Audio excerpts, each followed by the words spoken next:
We have been warning that the only thing that is happening in the country for some time has been the sale of the passports. And I have warned that in Canada this year, a gentleman entered Canada with one of our passports. And I said, when they asked him, he said he paid $1 million.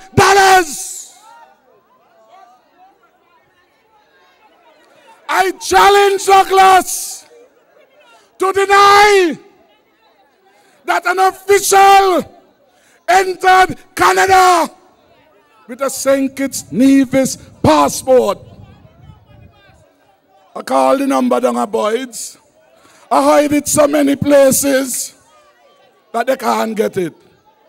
And I asked Dr. Douglas, to whom was the $1 million paid?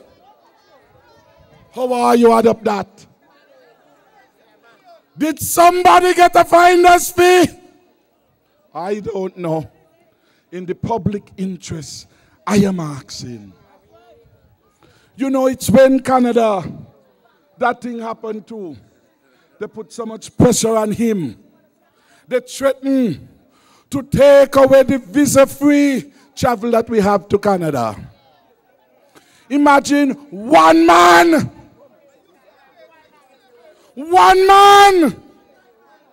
nearly make us lose our privilege.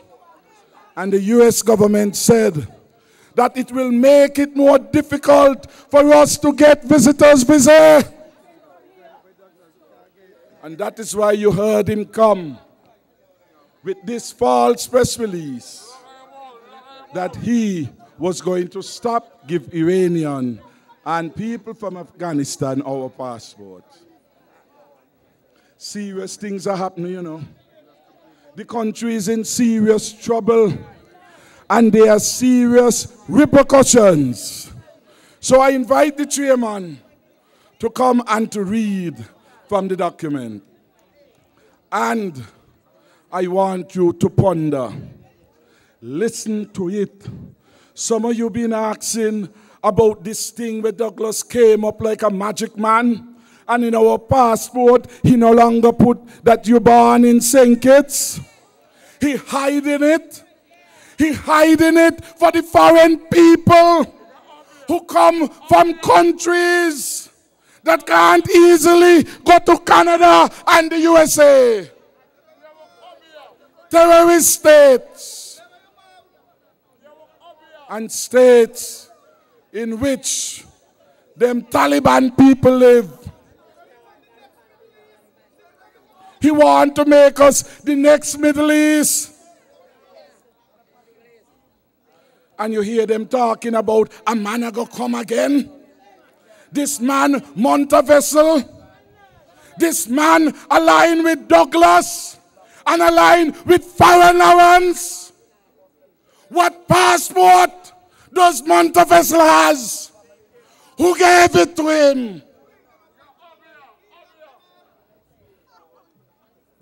There's a lot of things that go on. Somebody has to be held accountable. They're matching us up. And the half of the story not yet being told. Douglas Wattley come. Miss Petty teach you English. Larry hear you read. No call me near mine because of you read.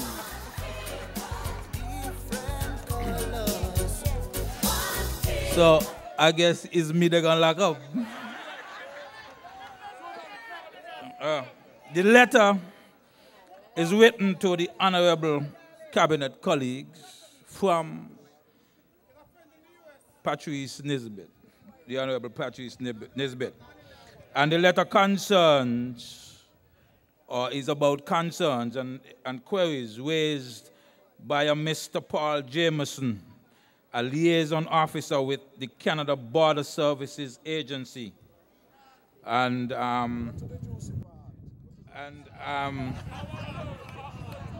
he raised several issues about passports issued by St. Kitts and Nevis as follows. When did St. Kitts and Nevis begin issuing the new e-passports? That's one. These are the ones that doesn't say where you are from. He noted that unlike the previous style passports, the new ones do not record the holder's place of birth. He sought clarification about the reason or reasons for the change and when such was effected. Next. A query was also raised about citizens of St. Kitts and Nevis changing their name by deed poll and then applying for a new passport in the new name.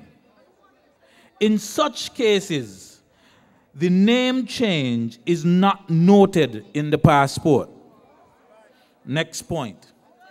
He requested confirmation and queried whether citizens who acquired citizenship by investment can also change their names in the way and receive passports in the new name. He also inquired whether the name change would be noted in the passport. You see problems? He went on, the letter says, the common practice is for state to include this field, which is the place you were born. However, some, like Canada, offer the provision to exclude the place of birth where the applicant can justify its exclusion. Currently, 6 countries, namely Japan, in brackets it makes no reference to domicile, South Korea, Liechtenstein, Mongolia, Tajikistan, and St. Kitts and Nevis, right? New e-passports only. And then it says, entry into Canada, right? Well, he said the ministry responded to the queries raised and subsequently received follow-up communication via email, focusing on the economic citizenship by investment program, primarily entry into Canada to one Mr. Alizira Mogadam using a St. Kitts and Nevis diplomatic passport. Apparently, on entering Canada, Mr. Mogadam advised the border officer that he was on diplomatic status for the visit and that the trip was for official diplomatic matters. He also advised the border officer that he was to meet with the Prime Minister of Canada. When asked to provide additional details or supporting documentation, he was either unable or unwilling to do so. The Canadian Embassy in Trinidad and Tobago was unable to confirm that Mr. Mogadam had any pre-arranged meeting with any member of the Government of Canada. As Mr. Mogadam was afforded the normal diplomatic courtesy, upon entry, the embassy's representative requested confirmation that he was indeed on official state business by the government or for the government of St. Kitts and Nevis. Further, we are also requested to clarify Mr. Mogadam's position with the government of St. Kitts and Nevis.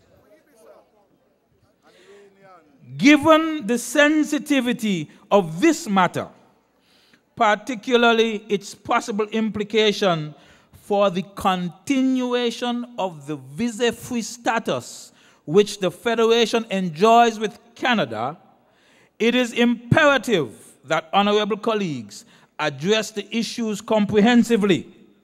The majority of the concerns raised are not new, but require further consideration so that the appropriate policy, administrative, legislative changes are effected in the shortest possible time.